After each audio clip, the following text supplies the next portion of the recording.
Hey guys, want to know another reason why zombie narratives and films and shows are valuable? You're going to find out right now.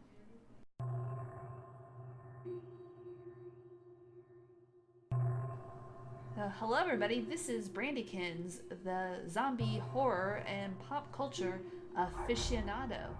And this topic that I am talking about in my video, I did an extensive amount of research on, wrote a paper about it, and this is something that I am going to be presenting at the Midwestern Pop Culture Association Conference in October this year.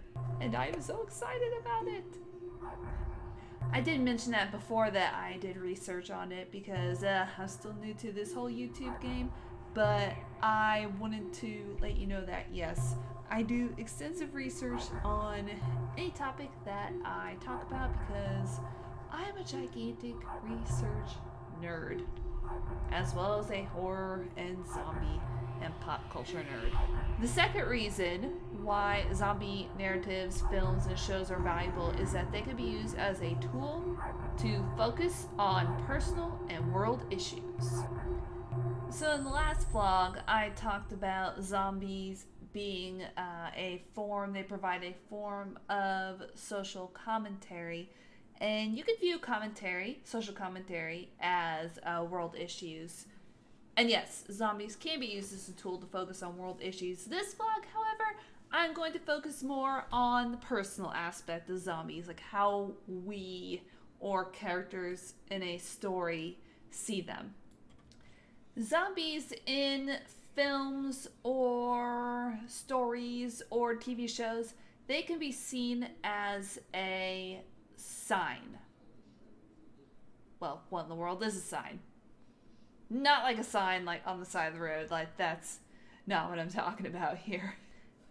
A sign or signs is when you use words, objects, images from everyday life to help you with understanding an issue, coming to terms with an issue, or dealing with an issue. What purpose do zombies serve as a sign? Well, since zombies are one of the main antagonists in zombie stories and stories about the zombie apocalypse, a zombie is a sign for death being seen as the enemy.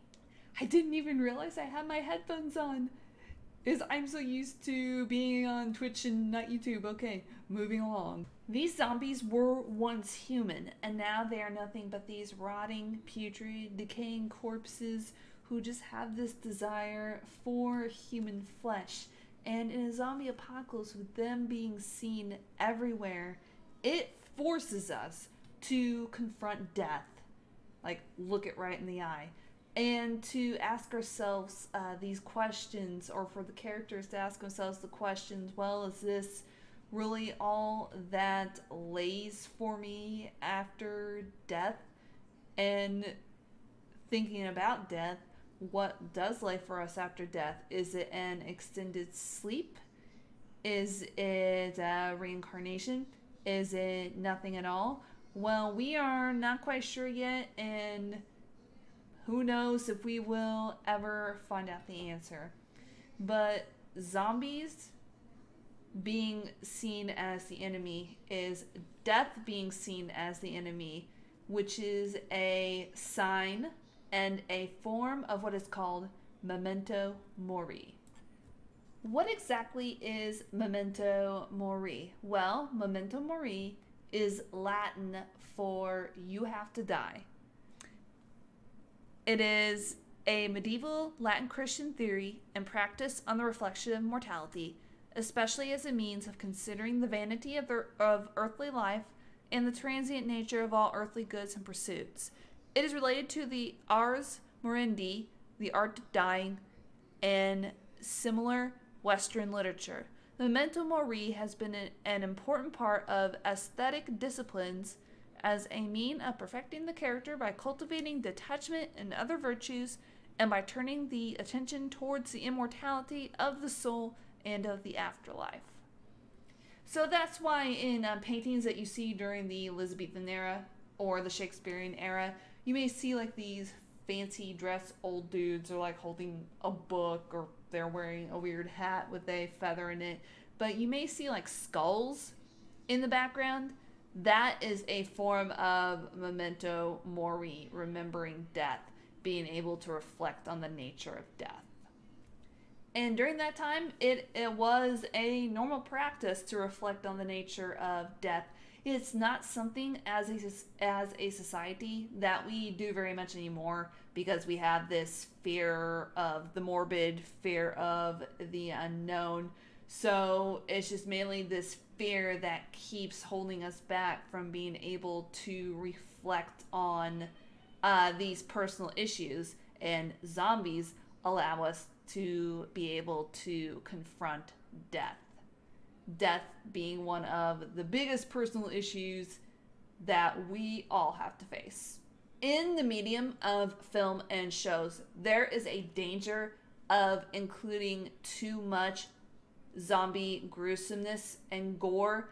And as a filmmaker or a showmaker, you have to be careful, because if you have too much gore, it distracts and takes away from the message that you are trying to convey with your film or show. An example of this is George A. Romero's Land of the Dead, which was made in 2005, and critics highly praised its social critique and social commentary about the nature of classism. However, they said and they felt that too much zombie gruesomeness and gore was in this movie, and it detracted from the otherwise brilliant class critiques. We could focus personally on the fear of death, but then also reflect on the nature of our morals and morality and what we value as humans. For example, zombies were once humans. Would it be considered murder to kill a zombie? Would zombies even have human rights anymore, even though they're shambling monsters? They were once human. I mean, who knows? I really don't. That's not an easy question to answer. That's something that you can discuss and answer for me in the comments below. I'm going to put out 2 vlogs a month to start off with, and I hope to increase the frequency to once a week. So if you want to be notified as to when I post more vlogs, be sure to subscribe and also click on that little ring-a-ding-a-ding bell. So for all of you out there in Brandyland and in the Brandy Bunch, take care and toodaloo!